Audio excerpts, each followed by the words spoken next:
Thank you very much, Mr. Miners, Nigel.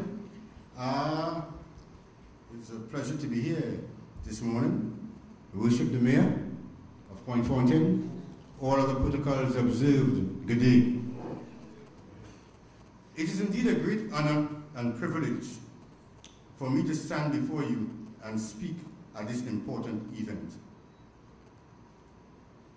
It is with great pride that I join with you today to commemorate the contributions of a real national hero, Mr. Lloyd Best, recipient of the Order of Caribbean Community, an intellectual, columnist, professor, economist, and most of all, a patriot to Trinidad and Tobago.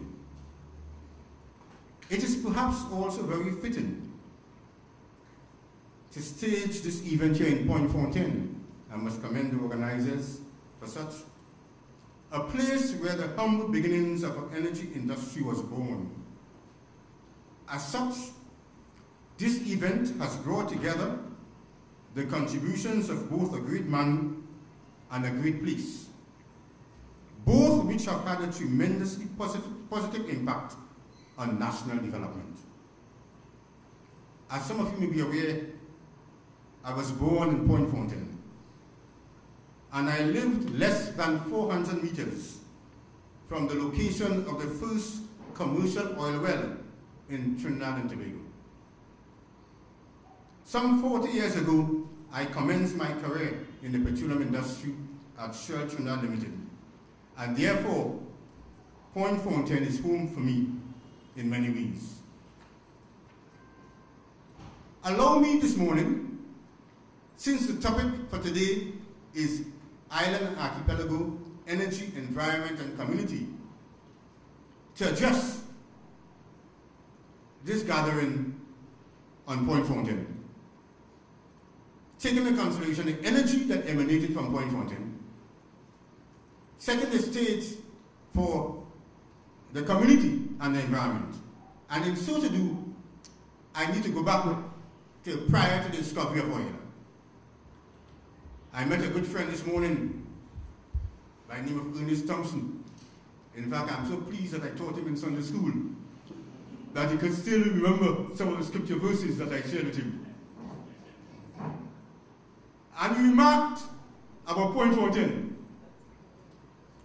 Point Fortin was an agricultural community adorned mainly with cocoa and coconut estates. These estates were sparsely populated. Employment was provided for a small number of workers. There were no roads in or out of the area.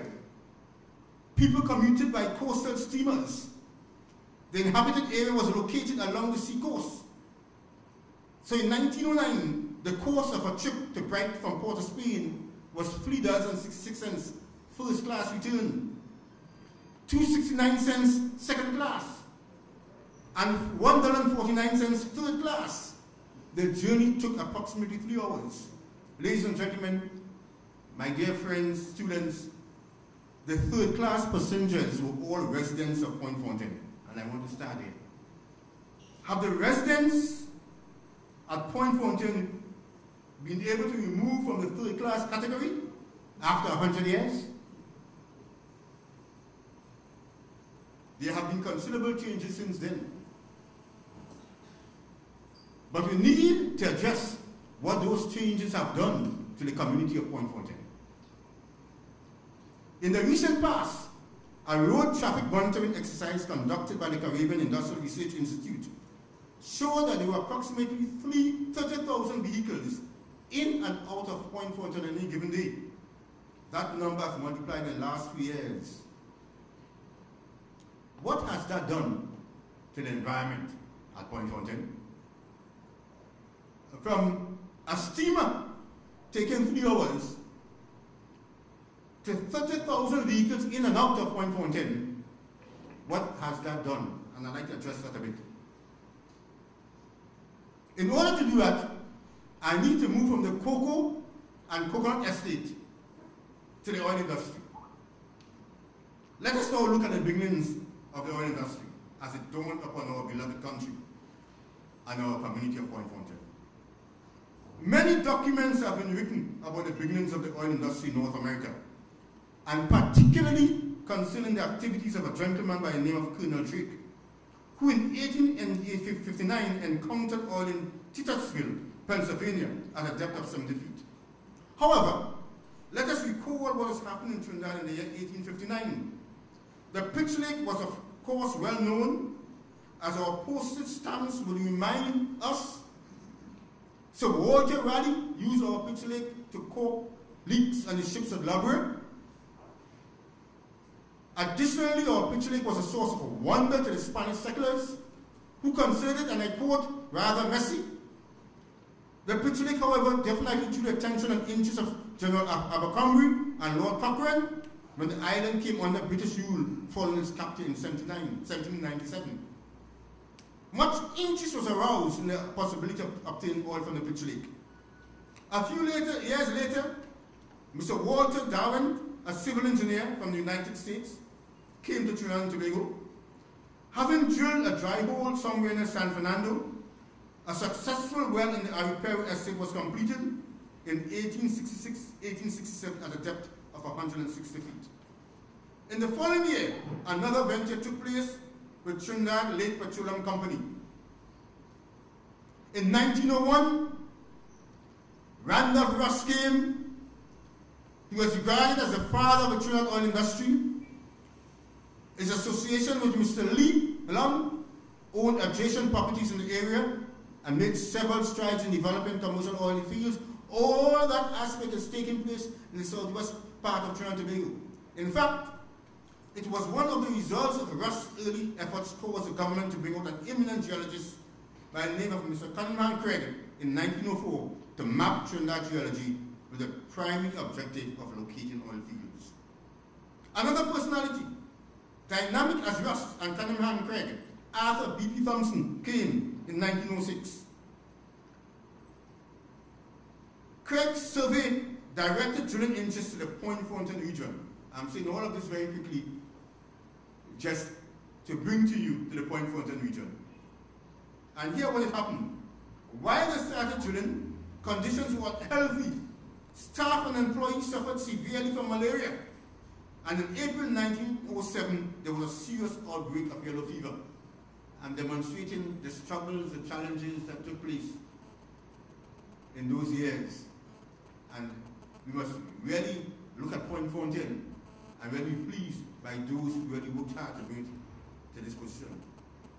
But in 1907, May 1907 to be exact, a well was being drilled with swelling and heaving clays.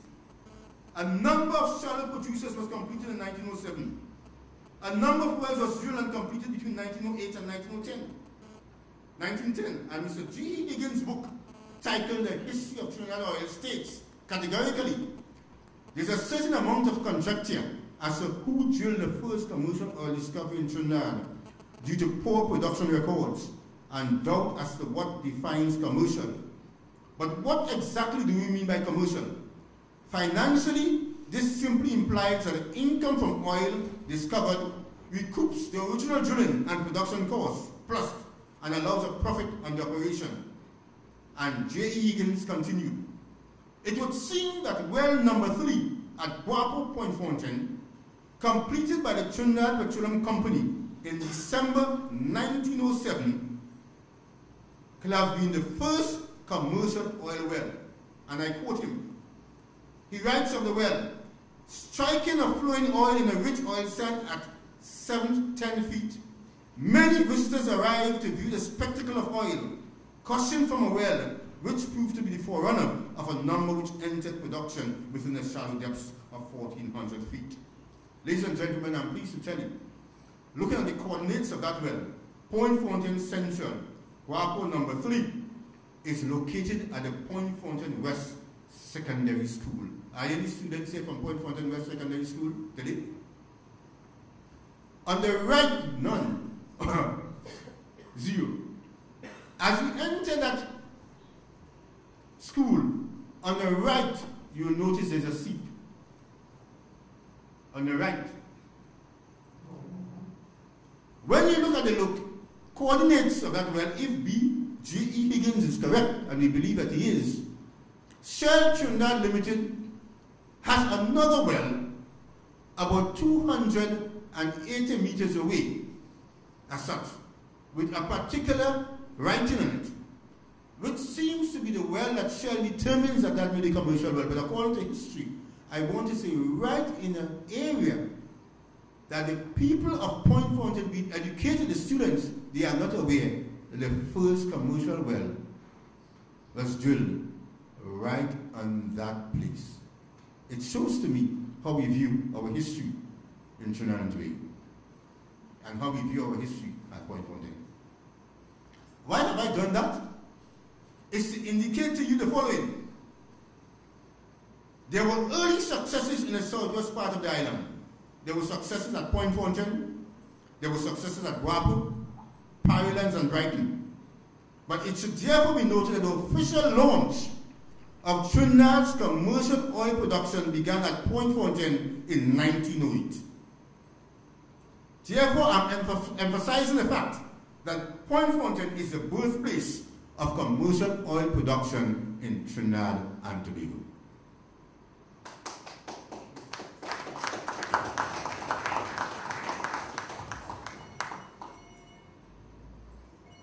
Because of my time, I want to move forward to say the following, that at Brighton Labour in 1911 was the first export of crude oil. So those of you who are from Brighton, history also speaks to you. 26,000 barrels of crude oil were loaded on SS Prudentia and shipped by tank at Brighton Labour in 1911. The oil terminal built by Trinidad Lake Petroleum Company Limited included a jetty and additional storage tanks.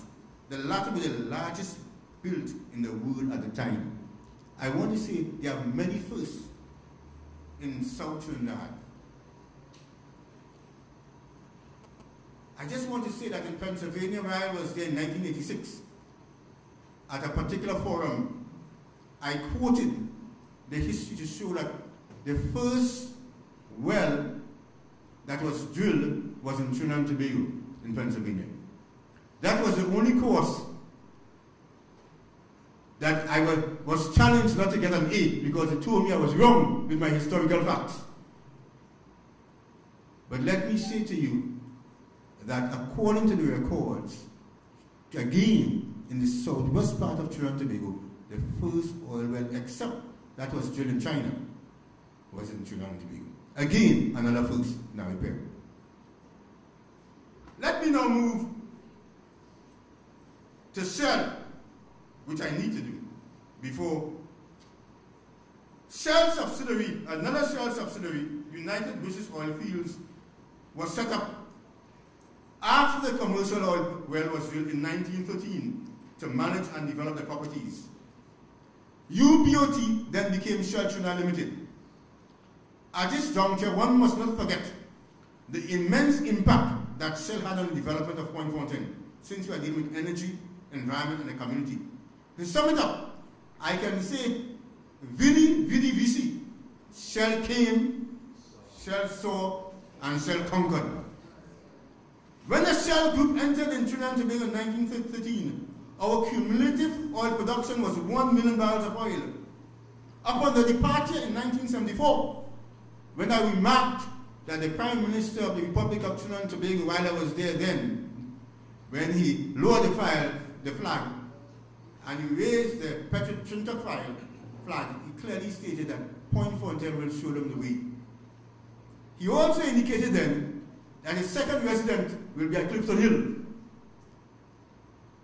However, I just want to remark then that it seemed that we never saw him at Clifton Hill after the time, but I just wanted to Shell also doing good things, also did a number of things. They created a Mahaika, they created a Tishe, and they created a Clifton Hill.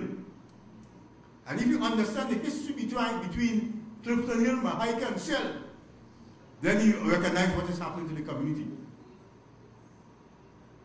Why am I saying this? Is as follows. There was rapid development in the construction of Shell. Administration building, dwelling houses, plant, pipelines, and oil tanks in the area. Point Fortin was booming, and labor, particularly skilled labor, for the new technology was scarce and posed a major problem. I understand that there will be, David will be speaking, Abdullah will be speaking later today, but I just want to share something with you. The wages at that time for unskilled people was 74 cents per day. This served as a platform for the development of the energy industry for Trinidad and Tobago in areas like Pointe-a-Pitre, Point Lisas, and offshore the East Coast. Although people migrated from all over the country, the population of Point Fortin in 1931 was less than 500. Today, the population, the worship the mayor, I understand, is just over 20,000 people. 25,000 people to be exact. A community center and the Mahaika Oval, as we knew it then, was developed by Shell. I looked across today to the Mahaika Oval that I enjoyed so many days of enjoyment. To see the best in the world playing. Leroy DeLeon, Rowan Archibald, Dickie Furlong, Steve David, you can name them. The best in the world, you saw them against Bobby Sukram when at that time Shell was paying TPD. And you Spitfire then came afterwards, even from those days. He said I was a old man, even from those days. And I looked across there this morning. I could not have believed that an area that was a hallmark of excellence at Point Fortin. And I remarked to someone, probably that is the reason why we didn't have much drugs at Point Fortin in those days. Because people utilized the time in order to excel on the field. And as I looked across there, my heart was saddened. Because I cannot believe that an area where I'll demonstrate to you in a short while how much money has left Point Fortin, that we can have a Mahaika Oval in this particular condition. And the worship of the mayor, I want to say this, I held a meeting with you this week. If it is the last thing that you'll do before I exit, and I'm sure people want me to exit very quickly, but even the last thing I want to do before I exit, I want to ensure that the southwestern peninsula of Trinidad and Tobago, including the Mahaika Oval, will be addressed in the context of bringing prestige to the United. I am not saying this because I'm here, but the facts have shown that we held a meeting already at NEC, as soon as we called at NEC. Not because I was coming here, but we held a meeting, and we are intending to ensure that we do something for the southwestern peninsula of Trinidad and Tobago. But I want to continue with Shell. You know, people talk about multinationals. I want to continue with Shell and make a comparison.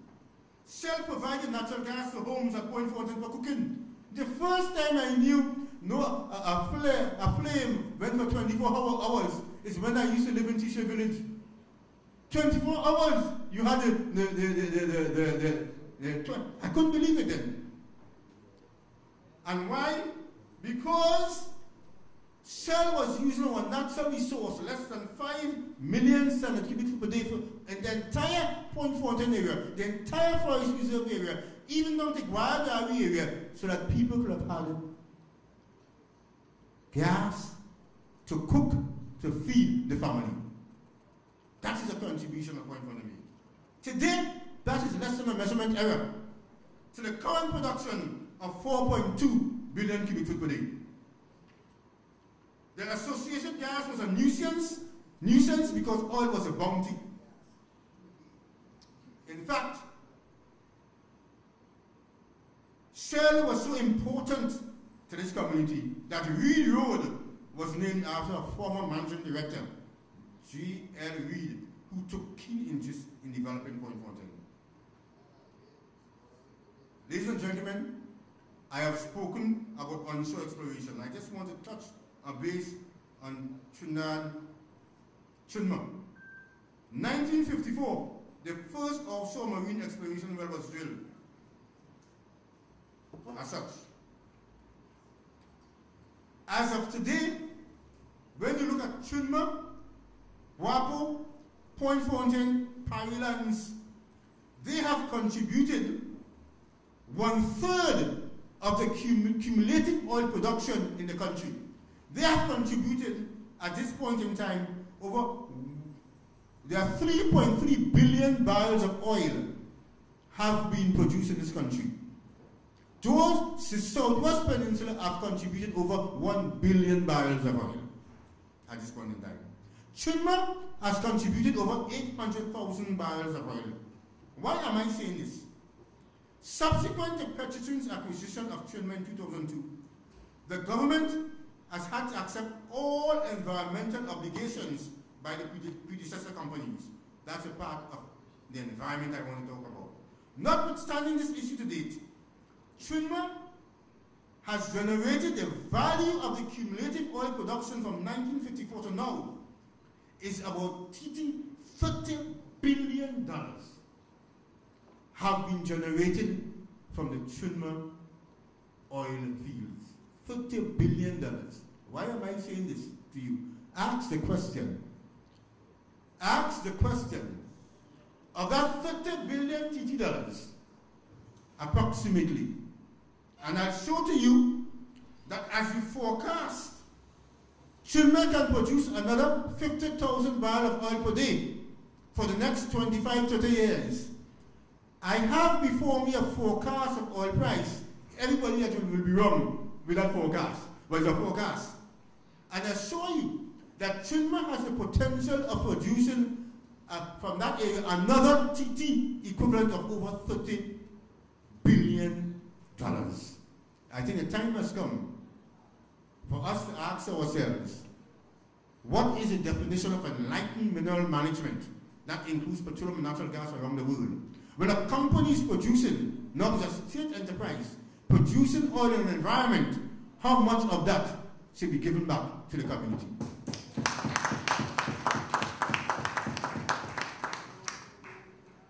It was the historian, Dr. Bridget Brereton, who wrote in her book, A History of Modern Trinidad, and I quote her, Point Fortin became the first center of oil field operations as a port and a developing township. In 1907, Trinidad Oil Fields Limited set up base at La Fortune Estate, Point Fortin, in what is now, when she wrote the book, Trinidad Industrial Area, and buildings and clear roads were built in a region that had been wild bush and abandoned estates. After UBOT took over in 1913, a refinery, a jetty, houses, railways, and pipelines were constructed, and a crude but flourishing town sprung up. Point Fortin was, in fact, and I quote her, the town that oil built. Is that so? Is that so? Even as a town that oil built, let me talk a little bit about natural gas. Then, I'm setting the stage. While we may boast of being a town that oil built, and all the related development caused by the oil industry, we must not forget the developments that came our way in the 1990s and beyond. We must not forget the natural gas export industry also has its genesis in Point Fortin. Today, Trinidad and Tobago is clearly identified in the world map as an international attraction for gas-based industries. We are a world energy hub. We are the 6th largest exporter of energy in the world. We have exported LNG to more than 20 countries. And where is that LNG facility located? Right here in Point Fortin. And please allow me to share some figures with you. Atlantic LNG has invested over US and its partners over US $3 billion in 4 LNG trains and associated plant and equipment, over US $3 billion. The volume of gas that enters Point Fortin on a daily basis, 2.3 billion cubic feet per day of gas enters in Point Fortin on a daily basis. That is approximately 400,000 barrels of oil equivalent per day. 400,000 barrels of oil equivalent per day enters in Point Fortin on a daily basis. This is a world-scale facility. Let me just say this to you. And I want you to take it in the context of the value. Since Train 1 The value of gas that has entered Atlantic LNG and has been exported, the value of that is approximately $37 billion.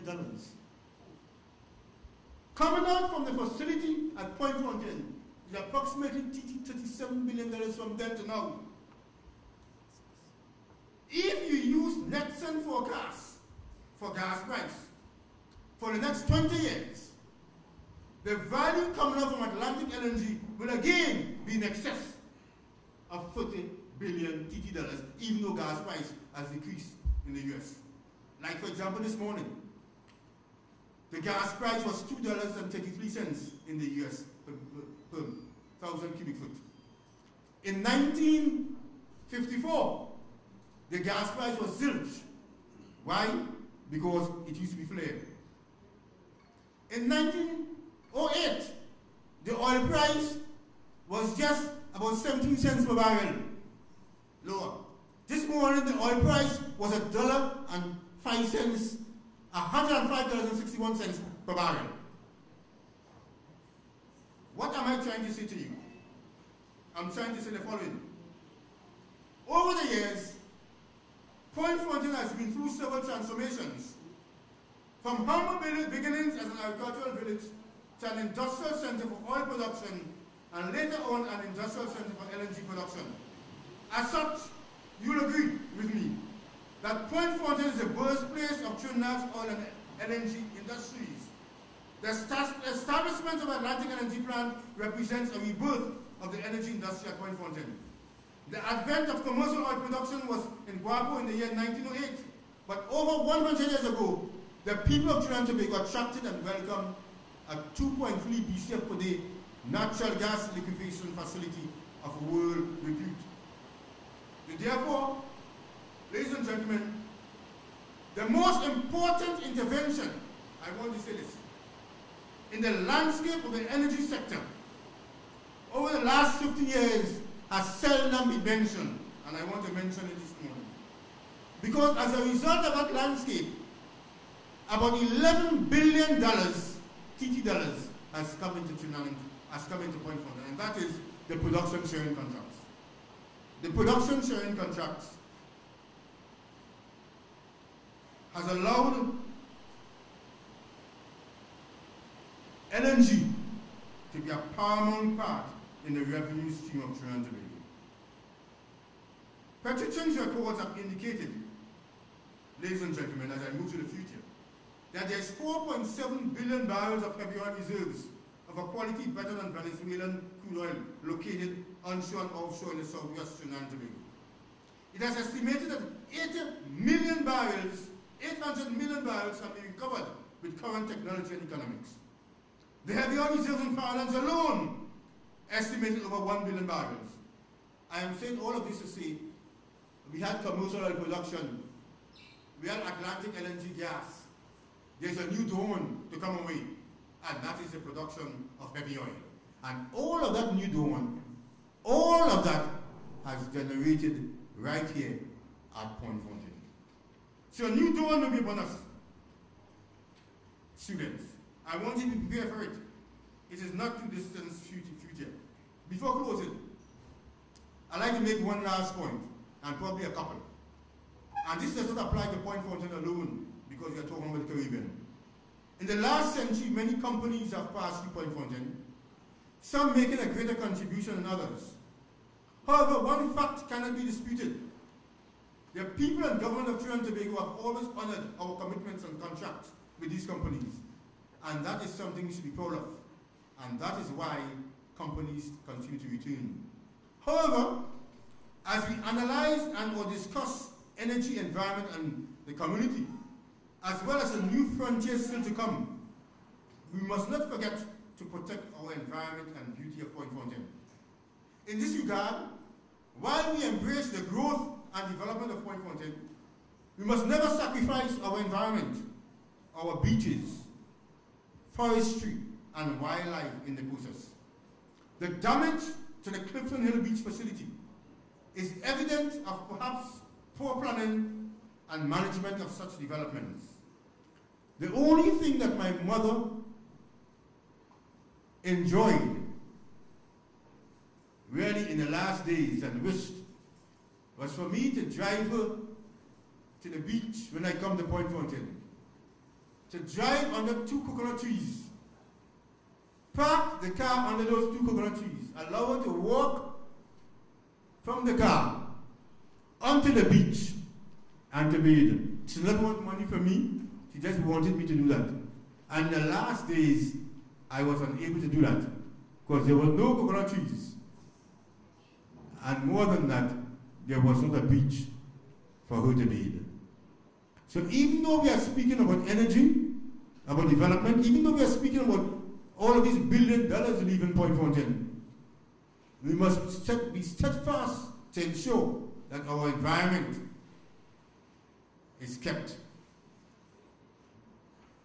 In closing, please permit me to honor the thousands of men, the thousands of women also, and children across Trinidad and Tobago, and especially those from Point Fortin, whose names are absent from the history books, not like the B.P. Thompson and others, whose stories have been lost in the slow eddies of time, but whose determination, sacrifice, and courage have helped form the rich history, the people that we as a people possess in Point Fortin and the energy industry of Trinidad and Tobago. May God bless the Caribbean. May God bless Point Fortin. May God bless our energy, environment, and community. May God bless our nation. Ladies and gentlemen, I thank you for this opportunity.